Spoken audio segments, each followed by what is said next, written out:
O yun, naka-off pero pwede siyang ma-start.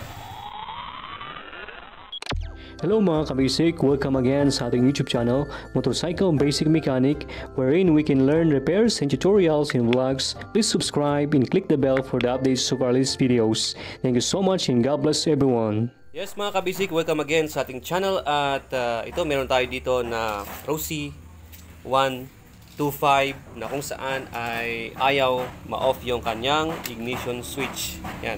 So try natin para masubukan natin. On natin.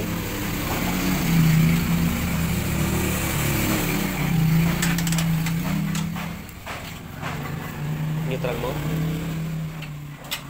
Neutral mo. Ayan, naka-on na mga kabasic. Try natin yung off. Ayun, wala. Okay. Oh Oh, no.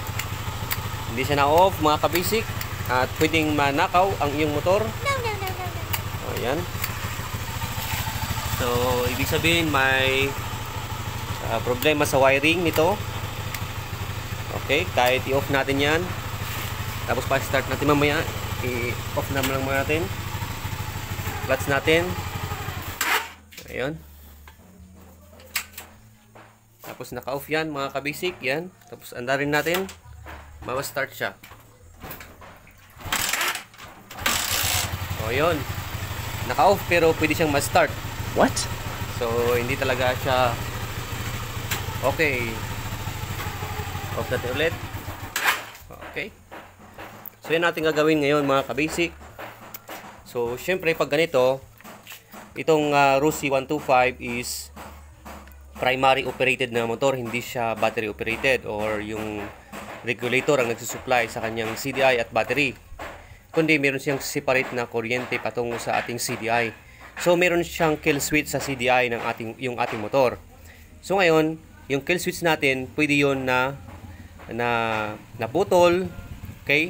Or hindi na nakokontak niya, hindi siya nagko-contact sa negative ng ating ignition switch. Yun ang ating hahanapin ngayon.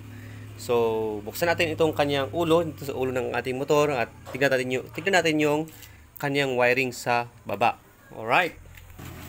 So, mga kabasic, nabuksan na natin. Ito yung ating mga wires sa kanyang ignition switch. Ito yung nakakonekta. Yan. Sa ating CDI papunta sa baba. Okay, yan.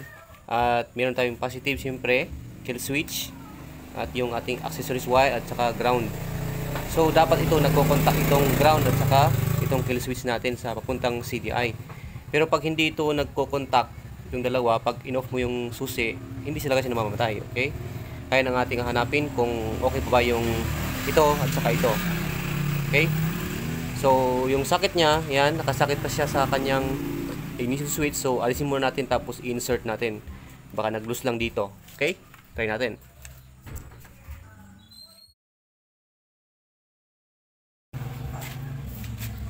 Okay, try natin. Hindi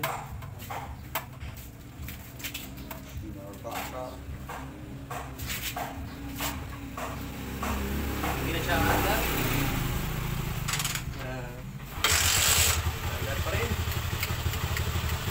Okay.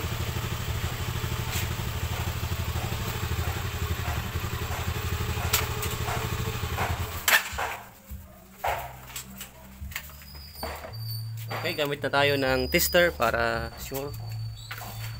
Test natin yung continuity. Yan. So, wala talaga mga kabasic. Kailangan tanggalin natin yung buong ignition switch natin kasi wala talaga. Linisin natin sa loob kung kaya pang linisan. Kung hindi na, palitan talaga yung ating ignition switch natin. Kasi na-check natin yung continuity ng itong both negative at saka kill switch at saka itong itong ating live at saka accessories wire. Wala din.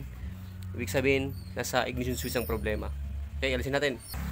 Alright, mga kabasic, ito na yung ating ignition switch assembly.